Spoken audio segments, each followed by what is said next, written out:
as usual, the closing gong there live from the floor of the Nigerian Stock Exchange, bringing to an end trading this Thursday. As usual, TVC News business editor Effiong Ekop will join us in the course of the show for more analysis of today's proceedings on the floor. In the same vein, I welcome you to Business Nigeria.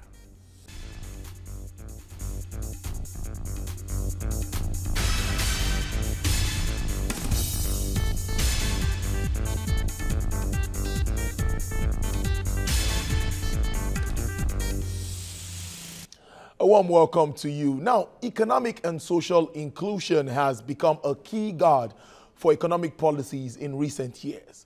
Promoting inclusive growth in many economies, including financial inclusion, is critical to sustainable development as it includes the majority of the population. The provision of financial and banking services at affordable costs to economically disadvantaged groups, including the underprivileged and low-income groups, support financial inclusion. Now, experts say a broad range of high-quality financial products, that savings, credit insurance payments, and pensions should be availed to all in order to promote financial inclusion. Well, financial inclusion supports the objective of financial stability, integrity, and consumer protection, and drives economic and social growth. It also requires that the financial regulatory reforms become central to national strategies for improving financial stability and integrity, also protecting financial consumers and guarding the financial system against the risk of the widespread use of cash. In recent times, Africa has witnessed a high mobile telephony penetration, mobile phone technology, and high uptake of mobile financial services, thereby offering an unprecedented growth opportunity for the banking industry.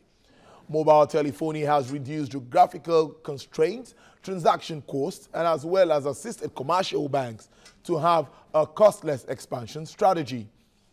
There are more than 300 million registered mobile money accounts worldwide, as at 15 out of them, which are 98 million, are in the sub-Saharan African region. Well, this has made financial services accessible to more people than the traditional banking industry. Well, to look at this on a holistic look and putting most of all of this words into perspective and the entire digital financial service sector, let's bring in the national president of the Association of Mobile Money Agents in Nigeria, Victor Olojo. Thank you very much for joining us. Thank you. It's a pleasure for having me. Let me start this way. Mobile money agents and mobile money in Nigeria. I see it as we still haven't gotten there. That's what I believe. What's your view on that? Well, absolutely. I think that's the word. You've captured it correctly. We are still just right at the tip of the iceberg. We still have enormous opportunity to harness in the entire DFS, that is Digital Financial Service Infrastructure ecosystem in Nigeria. So more needs to be done. It's still nascent and it's evolving. Things are getting better. Indeed. How far have we gone? I know of the M-Pesa in Kenya or something. I know that's doing very, very well. Yes, I know we're also trying a little bit on our part, but how far have we really gone? Oh, well, Nigeria has not been able to record the kind of success that Kenya has recorded in terms of mobile money and DFS generally. And this could be for a number of reasons, maybe cultural, to be part of it. But in terms of how far we've gone, I would say where the stakeholders and relevant operators, players in the industry are continuing to do the best in ensuring that financial inclusion is deepened in Nigeria. Of course, financial inclusion goes beyond just banking and payment. It's more or less a global phenomenon. And if you look back to, say, from 1977, when the CBN started effort at rural savings, up to, say, 1989, where we had the People's Banking, 1990 community banks, 2005 microfinance. So you see all this involvement, all these are targeted towards involving people at the bottom of the pyramid to get involved. Not also forgetting that financial inclusion can be traced back to the Maya Declaration of 2012, where joint stakeholders from countries around the world came together to explore the need on why development should be driven through financial inclusion. And it was established that with financial inclusion, the Sustainable Development Goals of the UN can also be achieved. You know, so. Indeed, some memory lane there. I like the details there, telling us the data. Okay, now, but for me, for a layman on the street now, and I also know that I have to say this, that the Central Bank of Nigeria is also doing very well, talking about financial inclusion, trying to really put bring people on. Looking at the mobile money aspect of it, many believe that with the power challenge here, internet still having some problems, people still have complaints. So I think we all have to just come together and make this thing work so that we can achieve, just like we cited Kenya as an example. Why are we not doing that in Nigeria? Why do we still have plenty complaints? Well, due to a number of reasons, we have quite a number of challenges, some of them quite enormous, you know, and the CBN is doing everything possible within its means to ensure that financial inclusion is driven deep into Nigeria and becomes a success. Well, from time to time, there's always opportunity for stakeholders forum to sit down, to reflect and see how, like a peer review mechanism, to see what progress can be made, you know. Well, we also have the Financial Inclusion Secretariat in the CBN, you know, we also have the strategic plan, you know, and also Nigeria being part of the Maya Declaration, being a signatory to the Maya Declaration. Now, there is an agenda for 2020. By 2020, it's expected that 80% Nigerians are plugged into the financial system. You know, at this stage, we have about 48.4% of Nigerian population, who are not excluded. You know, they're referred to as the unbanked, you know, and this poses it is an opportunity, in fact, a huge business opportunity, but also a challenge, you know. And according to McKinsey Global Institute, you know, globally, the World Bank has said that there are over 2 billion people, you know, in the world who are financially excluded. And McKinsey Global Institute has said if 1.6 billion can be plugged into the financial system by 2025, what that means is that the gross GDP on an annual basis for all emerging economies would amount to 3.7 trillion naira. That is huge. So Nigeria cannot afford to be left out, you know. So looking at several other things, financial inclusion will help tackle gender inequality, poverty eradication, economic growth and development, you know. But looking at the core of making this work, we need to begin to think about both soft and hard infrastructural development, you know, and we shouldn't be too concentrated in the city centers. Financial inclusion covers those in the rural area. According to the National Bureau of Statistics, you know, it stated that over 60% of Nigerians live in rural areas. So more needs to be done in terms of taking these services to the rural areas. Indeed, indeed. Now, another thing is, most of this mobile money thing, the transactions with your phones and all of that. Many are saying that very soon the banks might not even need, it might lead to job losses. People might have to lose their jobs because they'll be like, you don't have to come and do this for me when I can do it online. There's some levels of withdrawals. You don't even have to go to the banks anymore. We have the POSs, the ATMs and all of that now. All we're trying to do is to remove cash from the system. With our this Nigerian factor, do you see us making this work? Well, to a large extent, I don't think that's entirely true. I think jobs are still very well secured. The market is huge. The market is huge, to be very sincere. Nigeria is, like you said at the start, we are yet to tap. We're just beginning. We're still at the surface, you know. And the challenge is we have very low awareness ratings right now. So many people are yet to understand how mobile money works or what agency banking is all about, you know. And those who even know are those who are served already, are those who are banked already. And we need to take this to those who are unbanked, you know. So if we have an adult population of about 98 million plus, and the BVN captured is just a little bit above 30 million. So what happens to about 67 million left? So I think the market is huge. I think the work is more. We need to do more. Then enlightenment. Are people really getting enlightened in the rural areas? Because when people don't know about some of these things, they still believe in the old ways of keeping money. They still believe in the contribution, the daily contribution, thing that someone comes in to take your money and ticks your name. Some believe so much that they believe that they can always call the man, please, can I have my money? And immediately they can do business with it. What's happening about awareness?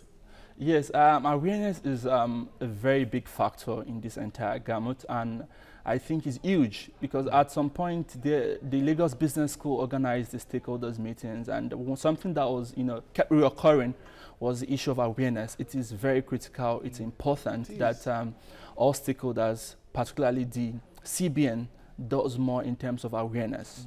And also think another thing I think we need to bring attention to is probably policy somersault by the federal government, which is a huge concern. If the federal government says, well, we are promoting, we have an agenda to deepen financial inclusion in Nigeria, I think everything else should be deployed towards achieving that goal. Now we have the social investment programs, and it disturbs us a lot in Harman Association that agents are not used in disbursing this program facility. For us, it is a huge concern because what happens is that these guys, the banks and other, either microfinance or other guys who are disbursing this loan, they go in cash to pay in these funds. And it's disturbing if you have agents stationed in this location. If, for instance, you're going to disburse 200 million, why don't you set up agents there who will be established, who will in turn have employees from their localities? Even when this administration is over, at least wherever that agent is, would be happy to say, during Buhari's administration, I was able to become a mobile money agent. I've been able to employ 10 people from my household or community, and since then, things have in turn been good for me. So I think that we need to ensure that issues of policy somersault is addressed adequately. Then in terms of the layer of adult population in Nigeria, in terms of financial inclusion, we have the banked, unbanked, and underbanked. Now, for the banked are those who already have access to financial services, microfinance, insurance, and the rest. Now, the underbanked are those who are in the informal sector, who do the esusu, like you said, or a job where you have people working around, And the unbanked, which is, the largest in the pie, are those who have no formal or informal. They're there, they save money in their houses, under their bed. When they have to invest, they invest in cattle and land, and all of that, So things needs to be done in terms of awareness to let people know their solution. But it goes beyond that. Beyond awareness, like I said, we need soft and hard infrastructural development. So if you say you want to deploy DFS, digital financial services, to rural areas, it takes a number of things, and not just awareness, not just technology, education, good road, security. All of these things need to be put in place for us to achieve the success that we desire. Indeed, indeed. Now, your association membership, what's the strength now, and how far are you guys doing, and what are your major challenges? I know you still have some. You just stylishly identified one. What are other challenges you guys really face in carrying out your business? Because we can't ignore this. This is the way to go. Yeah. This is the way to go. Absolutely. Mobile money, that's the way to go. We can't keep moving cash. It's safe. It's, it's more economical even, saves your life and everything. So tell us, what other challenges do you face, and what's the strength of the association? Well, Association of Mobile Money Agents in Nigeria, we're under 2 years now. We've had 2 successive annual conferences, and we're currently established in 18 states in Nigeria. Our agent network has about 8,000 members who are operating and doing very well in various states across the country. So, well, in terms of challenges is industry-wide, but first will be issue of settlements. Now we are operating, we represent the banks, we represent the mobile money operators and the likes, financial institutions, and we have continued to clamor for policies that will support instant settlement. For instance, we don't have as much money as the bank does. And if you go to some rural areas, go to Ogun, Ibadan, banks don't even operate the full time. They open 9, they close 2, and the site security challenges. So people in those communities rely on agents. Now we have an issue of settlement. If you want us to do or carry out functions of the bank, and you don't empower us, you don't give us the tools for us to do our job very well, it becomes like an impediment. And what do I mean by that? Instant settlement is something called T+1, which is a policy of the CBN, where if you do a transaction, you don't get the value till the next day. So what that means is if you do a transaction on Friday, you don't get settled till Monday. It means your cash is trapped till Monday. For us, that is a big problem. And we will continue to clamor to the CBN to help look into this so that if something can be done for this to be addressed, it will go a long way. We have several other issues, but I think this remains the front burner. The key ones, the ones on the front burner. Well, as we round up the segment of the show, what are your projections? This is 2018. Many people, it looks positive. Many are saying lots of positives. You know, I don't know. In your view, what are your expectations? Well, I think the future is bright. You know, if we're to look at the trajectory of how mobile money and agency banking has emerged, more banks are beginning to key into it, you know, so without a doubt, I believe that the future is promising. Looking at the figures in 2016, where we had about 38 million transactions in volume and over 589 billion, you know, in value, I think certainly the future is promising. Certainly. I think I agree with you. I also believe the future is really bright there. Victor Olojo, I must thank you very much. Thank you so much having you on the show. It's really great. A lot of you. insight into mobile money and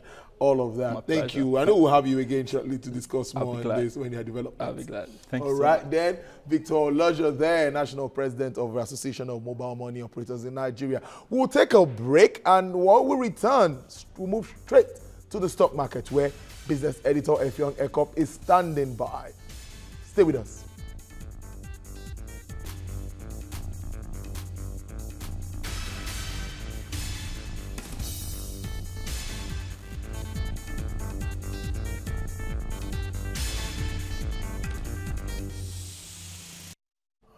We sincerely apologize for that. Definitely, I'm sure we'll try to reconnect with Effiong Ekop to get feeds and also, of course, details of today's proceedings at the NSE, Nigerian Stock Exchange. But before then, Agriculture Minister Audu Ogbe wants the issue of cheaper credit for farmers taken more seriously this year. The minister is positive it will help drive the sector's growth. He was speaking at a meeting with the technical committee for the country's egg production scheme. Lara Afolayan was there. High interest rates remain a major challenge to accessing agricultural loans in Nigeria. As the new year begins, the agriculture authorities now appeal to the country's fiscal and monetary authorities to make cheaper loans available for farmers through their various intervention programs this year. Even at 9%, the farmers are happy. Although, like Oliver Twist, we in this ministry are still asking for it to go lower to 5%, because worldwide, the average interest rate in agriculture is about 3.5%. If we have to feed and maintain stability in this country, we need cheaper credit to farmers. So, this gathering consists of members of a technical committee on the National Egg Production Scheme. The central bank is represented here. It says a good number of the country's farmers are already benefiting from the Anchor Borrowers program. It says it will work on getting cheaper credits to farmers. The bank is happy to hear anywhere somebody is able to conserve foreign exchange, because that's conservation of effects for the bank. So truly the bank is actually happy to be to be part of this story. And on the issue of the interest rate, well, you know, a journey starts from somewhere. We'll have what we have on ground, but as time goes on, who knows whether our own story too will be told that, you know, our interest rate is 5%. We also look forward to having lower interest rate as times go on. The National Egg Production Scheme aims at strengthening egg production in the country. The committee here is to facilitate its takeoff. Already several deliberations have been held, so it could have the desired impact. The agriculture authorities are positive it will help improve Nigeria's economic fortunes. The ministry is here to partner with you, with the support of the CBN, to develop egg production in the country. And as we do, we want to be self-sufficient, even to produce powdered egg and other byproducts like mayonnaise and so on from eggs. The less we depend on imports for feeding ourselves in this country, the stronger we will be. Will create employment, so that means the women, like the minister mentioned, you know, that before now are not able to have access, you know, to financial support, will now be able to be supported, you know, through the bank. What we do, we are the facilitator of the program. So that means we provide the financial backing, we do the appraisal, we put the beneficiaries in a structure that will be easily financed by the bank. Nigeria's egg production scheme is to provide 50 million eggs daily for consumption, export and processing. Government hopes it will create 1 million jobs and allow for a sustainable poultry industry. Lara Folayo, TVC News, Abuja. On to the oil and gas sector, where depot owners and petrol marketers in the Lagos zone say there is need for government to increase supply of premium motor spirit PMS to help avert another round of scarcity. Officials of the Department of Petroleum Resources, DPR, again embarked on monitoring the level of product supply by the Nigerian National Petroleum Corporation, NNPC, as petrol is yet to get to other states of the Federation. Well, I was with that team, and this is the report. It has been a consistent cycle of depression for most Nigerians who have had to endure the hardship associated with fuel scarcity. Motorists are made to spend long hours at petrol filling stations. This development marred the Yuletide season, with travelers and motorists searching for the elusive product. As this continued, the NNPC, the only importer of the product at the moment, maintained that they have enough petrol to meet the demand of end users. This fact-finding mission by officials of the Department of Petroleum Resources confirms that there is still a shortfall in the supply received from the state oil company. PPMC is the only source of supply of PMS in this country as of now. But it's unfortunate that, to me personally, I don't think NNPC can meet the demands of the nation. Take, for example, we consume on daily basis in this country about 30 million liters. On daily basis, which I don't think PPMC can sustain that kind of strength. Average supply has been 20,000 tons hitherto, but presently I have just 10,000 tons, which takes me just barely 3 days. As it is now, we're being rationed. You get less volume as compared to before, you get less frequency as compared to before. So naturally, you are doing below your expectation. We received our last product in December. That is over 30 million plus liters. And within 4 days, we finished loading the evacuation, the tanks. So presently, our tanks are empty. What we expected to receive 26 million, and we are giving 13 million. We are still expecting the balance of the 13 million plus. The DPR team sailed through the high sea to get to the depot.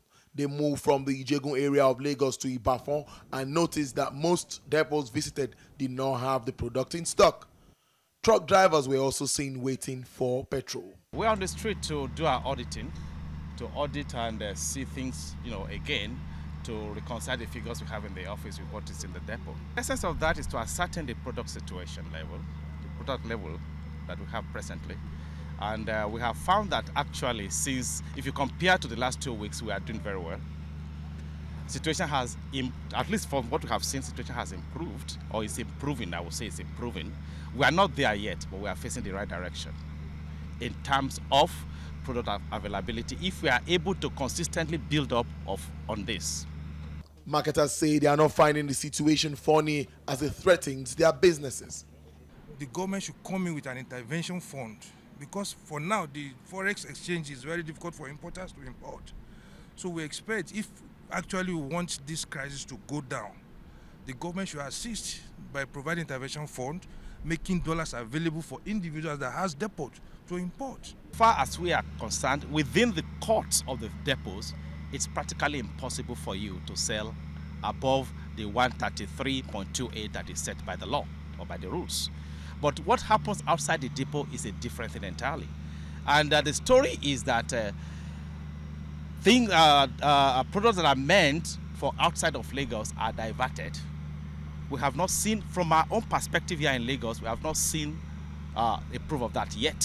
As the blame game continues, industry experts want the government to come out with clear-cut policies that will encourage private importers to take part in the importation of products to help stabilize the present situation. Well, sincerely, still have to apologize for having technical issues there trying to connect with the Nigerian stock market. So we won't be able to bring you up to speed with proceedings of trading today, but we'll bring you up to with figures on our next bulletin. Well, first, crude oil prices trade high at the global market on Thursday as the drop in United States inventory support prices. Now, at the London market, the Brent crude steadies at $69 per barrel, while OPEC basket Brent moves up to $66 per barrel. And that's it on the show. Thank you very much for watching. Join us again tomorrow, God willing, for a fresh edition. I am Tolu Lokpe Ogunjobi.